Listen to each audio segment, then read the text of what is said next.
মাগুরায় চাল বিতরণকে কেন্দ্র করে বিএনপির দুপক্ষের মধ্যে সংঘর্ষের ঘটনায় 2টি মামলা হয়েছে। গ্রেপ্তার করা হয়েছে 14 জনকে। সকালে উভয় পক্ষ থেকে সদর থানায় মামলা দায়ের করা হয়।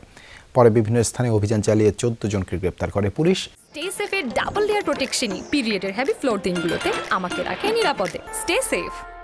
এর আগে বুধবার রাতে পৌরসভার 8 নম্বর ওয়ার্ডের বাটিকাডাঙ্গা এলাকায় ঈদ উপলক্ষে সরকারি বরাদ্দের চাল বিতরণকে কেন্দ্র করে 8 নম্বর ওয়ার্ড বিএনপির সভাপতি তরিকুল শেখ ও একই ওয়ার্ডের বিএনপি নেতা আবু মিয়ার মধ্যে কথা কাটাকাটি হয়। এর জেরে তাদের সমর্থকদের মধ্যে পাল্টা ধাওয়া ও সংঘর্ষ বাধে। সংঘর্ষে উভয় পক্ষের অন্তত 7 জন আহত হন।